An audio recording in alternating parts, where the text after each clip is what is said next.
Hello and welcome to Ninja Prep. This is Kapil Goyal, your educator and mentor for PG physics. तो BPSC ASI mains के लिए अगर आप preparation कर रहे हैं, अगर आप लोग प्रिपरेशन कर रहे हैं UP TGT PGT physics 2026 exam के लिए, तो ये जो सीरीज स्टार्ट मैं कर रहा हूं जिसमें सब्जेक्ट वाइज हम प्रैक्टिस क्वेश्चंस करेंगे, तो वो आप लोगों के लिए बहुत हेल्पफुल होने वाली है। इस सीरीज में सबसे पहले हम लोग मॉडर्न फिजिक्स के क्वेश्चंस डिस्कस करेंगे। मॉडर्न फिजिक्स के 10 से 12 लेक्चर्स आप लोगों को देखने को मिलेंगे, जिसमें लगभग हर लेक्चर के अंदर 20 के आसपास क्वेश्चंस आप लोगों को देखने को मिलेंगे। ये क्वेश्चंस किसी ना किसी एग्जाम में आए हुए पीवाईक्यू हैं, तो डेफिनेटली इनकी इंपॉर्टेंस अपने आप में बढ़ जाती है और एग्जाम के लिए ये क्वेश्चंस कितने इंपॉर्टेंट है आप उसका अंदाजा लगा सकते हैं और इनके बेस पर आप अपनी प्रिपरेशन को भी कंटिन्यू कर सकते हैं कि किस तरह के क्वेश्चन आपसे पूछे जा सकते हैं। तो अगर आप लोग बीपीएससी एएसआई मेंस एग्जाम के लिए प्रिपरेशन कर रहे हैं, यूपी टीजीटी पीजीटी एग्जाम के लिए प्रिपरेशन कर रहे हैं, तो अभी तक इस वीडियो को लाइक नहीं किया है तो सबसे पहले वीडियो को लाइक जरूर कर दें और चैनल को सब्सक्राइब नहीं किया है तो चैनल को सब्सक्राइब जरूर कर दें। चलिए स्टार्ट करते हैं। हेलो एवरीवन, तो इस लेक्चर में भी हम डिस्कस करेंगे न्यूक्लियर फिजिक्स के क्वेश्चन। न्यूक्लियर फिजिक्स का ये आखिरी लेक्चर होगा। देन उसके बाद हम एटॉमिक के एक लेक्चर के अंदर करेंगे डिस्कस और एक लेक्चर के अंदर हम करेंगे स्पेशल थ्योरी ऑफ रिलेटिविटी और उसके बाद एक लेक्चर के अंदर हम क्वेश्चन डिस्कस करेंगे जो क्वांटम का रिमेनिंग पार्ट बचा है उसके। चलिए भाई, तो फर्स्ट क्वेश्चन में आपको बोला गया है the radius of nucleus is measured to be twice as large. तो एक कोई न्यूक्लियस है उसको R2 मान लेते हैं, एक को R1, तो इनकी रेडियस का रिलेशन दे रखा है 2। तो एटॉमिक मास और जो न्यूक्लियस की रेडियस है उनमें रिलेशन होता है R प्रोपोर्शनल टू A⁻1/3। तो R2 upon R1 equals to A2 upon A1 power 1/3। तो 2 A2 ओवर A1 पावर 1/3। तो यहां से A2 ओवर A1 को हम लिख सकते हैं 8। ठीक है, अब A1 का एटॉमिक मास यानी कि ये जो है 9, तो ये हो गया 8। तो 82 की जो वैल्यू आ गई वो कितनी आ गई? 72। करेक्ट आंसर हमारे पास कितना आ गया? 72। The energy required to remove a single neutron और proton from a medium or heavy nucleus.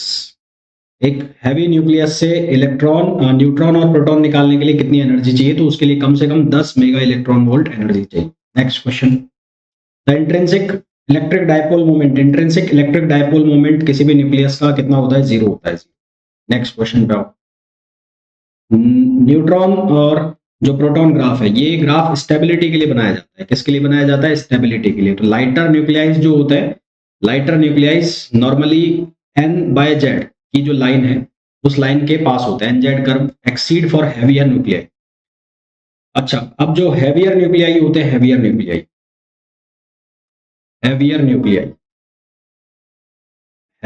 Nuclei जो है उनमें क्या होना चाहिए? उनमें नंबर ऑफ न्यूट्रॉन्स ज्यादा होने चाहिए। नंबर ऑफ न्यूट्रॉन्स ज्यादा होने चाहिए किसके कंपैरिजन में? नंबर ऑफ प्रोटॉन्स के केस में। क्योंकि अगर प्रोटॉन नंबर ज्यादा होंगे तो उनमें जो इलेक्ट्रिक रिपल्शन फोर्स है वो बढ़ जाएगा तो फिर वो अनस्टेबल हो जाएंगे, यानी कि वो टूट जाएंगे। तो इसलिए नंबर ऑफ न्यूट्रॉन्स उनमें ज्यादा होना चाहिए। तो न्यूट्रॉन्स नंबर उनमें ज्यादा होना चाहिए। तो NZ कर्व एक्सीड 1, 1 से ज्यादा होता है। तो NZ कर्व, अगर इस कर्व के ऊपर जाओगे तो N/Z की वैल्यू 1 से ज्यादा होगी और इस कर्व के नीचे आओगे तो इसकी वैल्यू 1 से कम होगी। तो हमें न्यूट्रॉन नंबर बढ़ाने हैं तो हमें कहाँ जाना पड़ेगा? ऊपर की तरफ जाना पड़ेगा, यानी कि एक्सीड। तो यानी कि ये बिल्कुल सही है। लाइटर जो न्यूक्लियाई है वो इस ग्राफ के पास रहेंगे, यानी कि N/Z का जो रेशियो है वो कितना हो? 1। वो इस लाइन के ऊपर है, तो वो भी सही है। More stable isotopes are there around. More stable isotopes कहाँ किसके पास रहेंगे? Z56 यानी कि फेरस के आसपास। और ये सारे स्टेटमेंट सही है। एक चीज और ध्यान रखना कि इसके ऊपर जो होगा वो होगा बीटा माइनस एमिशन और इसके नीचे आपको मिलेगा beta plus. Beta minus emission में आप हमेशा जानते हैं कि न्यूट्रॉन नंबर कम होके न्यूट्रॉन किस में कन्वर्ट हो जाता है? प्रोटॉन में, यानी कि एटॉमिक नंबर 1 से बढ़ जाता है। बीटा प्लस में एटॉमिक नंबर 1 से कम हो जाता है। तो इसके ऑप्शन जो आ जाएंगे वो आ जाएंगे all of these. Next question पे आ जाओ। Deviation of charge distribution of a nucleus from spherical symmetry. Nuclear distribution, charge distribution का स्फेरिकल सिमेट्री से डेविएशन बताने के लिए हम यूज करते हैं इलेक्ट्रिक क्वाड्रिपोल मोमेंट। इलेक्ट्रिक क्वाड्रिपोल मोमेंट जिसको हम Q से शो करते हैं। Q की वैल्यू ग्रेटर देन 0, Q की वैल्यू लेस देन 0 और Q की वैल्यू 0। अगर Q की वैल्यू 0 है तो इसको हम बोलते हैं स्फेरिकल सिमेट्रिक। Q की वैल्यू ग्रेटर देन 0 है तो इसको हम बोलते हैं प्रोलेट और Q की वैल्यू लेस देन 0 है तो हम इसको बोलते हैं ओवलेट। नेक्स्ट क्वेश्चन पे आ जाओ। Which of the following nuclides is boson, इनमें से कौन सा न्यूक्लियाई जो है वो बोसोन है। बोसोन कौन सा होगा, हीलियम होगा। बोसोन वो होते हैं जिनका स्पिन नंबर 0 हो, और कौन सा हो, या फिर NH कट है ना, NH कट हो। और हीलियम हो गया, फोटोन हो गया, फोनोन हो गया, ये सारे क्या होते हैं, बोसोन्स होते हैं। तो यहाँ क्या एग्जाम्पल आ जाएगा इसका, बोसोन। नेक्स्ट क्वेश्चन पे आ जाओ। Which of one of the following nuclides is fermion, इनमें से कौन सा न्यूक्लियाई फर्मियोन है। तो फर्मियोन कौन सा होगा, ये तो हो गया ड्यूट्रॉन, तो ड्यूट्रॉन भी, और ये ऑक्सीजन हो गया, तो फर्मियोन कौन सा होगा, ये होगा He3, क्या हो जाएगा, फर्मियोन। एक कम हो गया ना। अच्छा, रेशियो ऑफ बोहर मैग्नेटॉन, ये इसका आंसर ही है। रेशियो ऑफ बोहर मैग्नेटॉन, देखो बोहर मैग्नेटॉन की जब हम बात करते हैं तो उसमें मास आता है इलेक्ट्रॉन का, और जब हम न्यूक्लियर मैग्नेट्रॉन की बात करते हैं तो उसमें मास आता है प्रोटॉन का। इनका रेशियो निकाल लो, mu B upon mu P, तो ये बन जाता है MP अपॉन MP, और मास ऑफ प्रोटॉन जो है वो 1836 टाइम ज्यादा होता है। तो नियर बाइट अबाउट आंसर लगा दो, इसका कितना आ जाएगा, 2000। 36 पे है नहीं ऑप्शन में, तो नियर अबाउट आंसर कितना आ जाएगा, 2000। करेक्ट आंसर कितना आ जाएगा इसका, 2000। नेक्स्ट क्वेश्चन में, ये सेम क्वेश्चन है, deviation of charge distribution, same question B. Which one of the following is true regarding to nature of nuclear force. Nuclear force charge dependent होते हैं, गलत है, चार्ज इंडिपेंडेंट होते हैं। न्यूक्लियर फोर्स स्पिन इंडिपेंडेंट होते हैं, गलत है, न्यूक्लियर फोर्स स्पिन डिपेंडेंट होते हैं। Charge dependent but spin independent, गलत, charge independent but spin dependent, तो ये ऑप्शन डी इसका करेक्ट आंसर। नेक्स्ट क्वेश्चन पे आओ।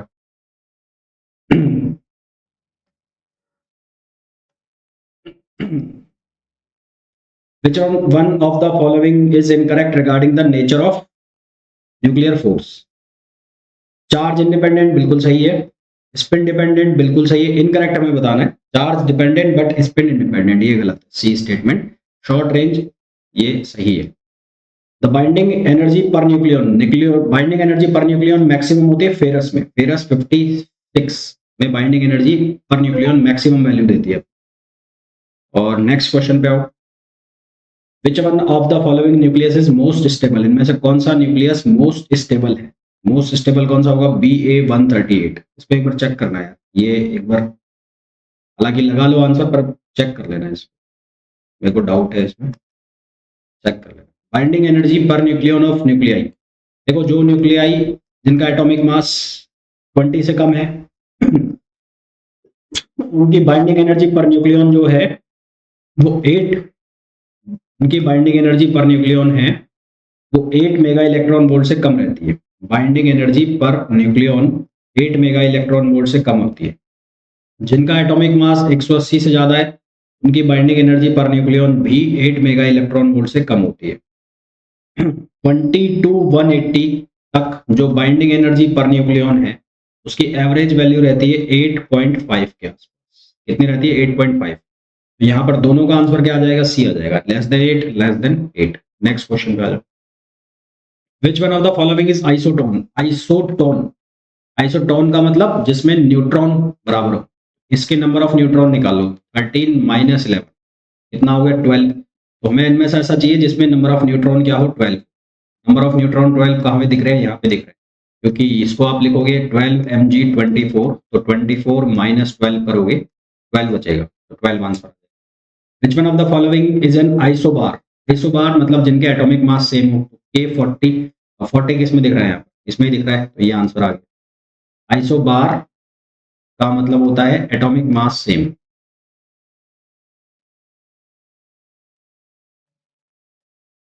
नेक्स्ट क्वेश्चन पे आ जाओ।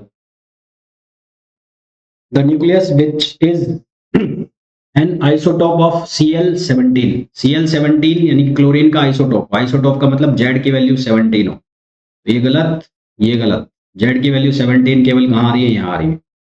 और आइसोबार किसका हो, आइसोबार मतलब एटॉमिक मास कितना हो, 39 हो। तो वैसे इतना ज्यादा करने की जरूरत नहीं है, वैसे ऑप्शन से हो गया।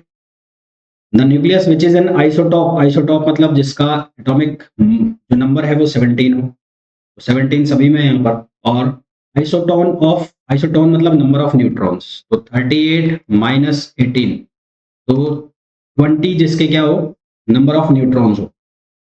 तो 20 न्यूट्रॉन्स होने चाहिए, तो 20 प्लस 17 कर दो, क्योंकि न्यूट्रॉन प्लस प्रोटॉन जो है वो न्यूक्लियॉन्स के बराबर होंगे। एटॉमिक मास कितना आना चाहिए? 37, तो ये ऑप्शन हो गया, ये ऑप्शन हो गया। नेक्स्ट क्वेश्चन पे आओ। The 92U238 successively undergoes 8 alpha decays. 8 alpha decays का मतलब है कि 2He4 8, तो 8 इंटू 2 16, जेड को 16 कम कर दो, तो 92 में से कितने कम कर दिए मैंने? 16 कम कर दिए, तो ये हो गया 6 और यहाँ बचा 1, तो ये बन गया 76, ठीक है। और मास जो है वो कितना कम कर दिया? वो कर दिया 8 इंटू 4 32, तो 238 में से मास कितना कम कर दिया? 32, तो ये बच गया 206 बच गया।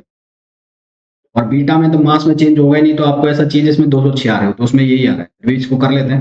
तो बीटा माइनस डीके है, तो 6 बीटा माइनस डीके का मतलब है कि प्रोटॉन नंबर 6 से बढ़ जाए, प्लस 6 कर दो, तो ये हो गया 82। तो जो 82 तो है वो आएगा Z, और एटॉमिक मास हो जाना चाहिए 206, तो ये कौन से ऑप्शन में आ रहा है? वो केवल डी में आ रहा है। इसका करेक्ट आंसर क्या हो जाएगा? डी हो जाएगा।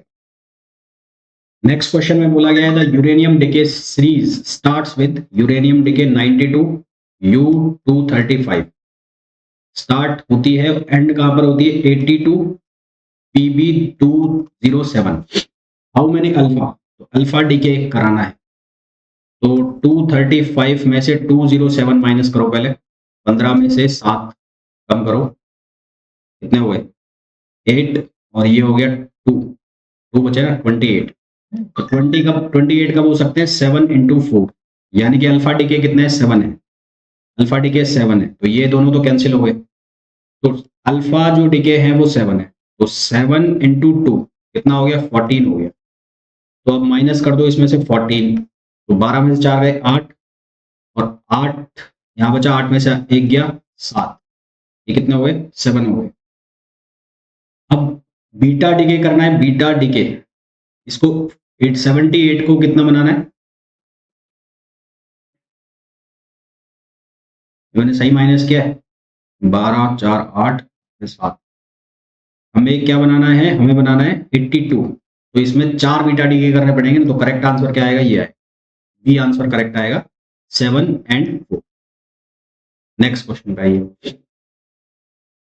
Half life of 86 R8227 isotope is 42 minute, the decay constant, तो डिके कांस्टेंट और हाफ लाइफ में रिलेशन होता है 0.693 upon T half, 0.693 upon T half, half कितना है? 42 मिनट्स, तो ये कितना बन जाएगा? ये बन जाएगा 0.0165, यानी कि A option 0.0165, A option. Isotope की जो हाफ लाइफ है वो दे रखी है, मीन लाइफ हमें पूछी है, तो मीन लाइफ होती है 1 अपॉन लैम्बडा के इक्वल, लैम्बडा आपको निकालना पड़ेगा, लैम्बडा किसके बराबर होता है? 0.693 अपॉन टी हाफ, तो 0.693 upon T half, half life कितनी है? 42 मिनट्स, तो लैम्बडा डिके कांस्टेंट हो जाएगा 1 अपॉन लैम्बडा 0.693 और अपॉन 42, तो ये हो जाएगा 42 अपॉन 0.693, सॉल्व किया तो आंसर आएगा, इसको सॉल्व करने पर 42 अपॉन 0.693 में कर देता हूँ एक बार, 0.693, यह आएगा 60.6 आंसर आ जाएगा, सी ऑप्शन आ जाएगा। Radioactive sample is left to decay 1/64 of its initial amount after time 48 minute, half life बतानी, तो इसके लिए सिंपल सा formula n/n0 1/2 T upon T half, ये n भी लिख सकते हो आप, टी अपॉन टी हाफ का जो रेशियो होता है उसको n कहते हैं, स्मॉल n। अब n अपॉन n नॉट दिया है हमें 1/60, मतलब नंबर ऑफ जो न्यूक्लियाई लेफ्ट है ना, n अपॉन n नॉट, तो n upon n nought equals to हो गया 1/2, और ये हो गया 48 मिनट्स, और ये टी हाफ हमें निकालना है। अब 1/64 को आप क्या लिख सकते हो? आप लिख सकते हो 1/2 पावर 6, और ये 1/2 पावर 48 अपॉन टी हाफ, तो यहां से क्या बनेगा 6 48 अपॉन टी हाफ, तो टी हाफ की वैल्यू कितनी हो जाएगी? 48/6, तो आंसर आ जाएगा 8, तो इसका करेक्ट आंसर आ जाएगा 8। नेक्स्ट क्वेश्चन पे आओ। The half life of a radio active nuclei is 2.5 days. Half life इसकी जो है वो है 2.5 डेज है, 2.5 है। What percentage of original substance will disintegrate, कितने डिसइंटीग्रेट हो जाएंगे मतलब खत्म हो जाएंगे। तो उसके लिए हम क्या करेंगे, हम पहले ये निकाल लेंगे कितने बचेंगे। कितने बचेंगे के लिए फॉर्मूला आता है n upon N nought 1/2 power t upon T half. तो 1/2 t की वैल्यू कितनी 7.5 और t हाफ की वैल्यू कितनी है 2.5। तो यहां से हम इसको सॉल्व करते हैं तो ये बनेगा 3। तो n अपॉन एन नॉट की वैल्यू आ जाएगी 1/8। तो ये इतने तो बचे हैं।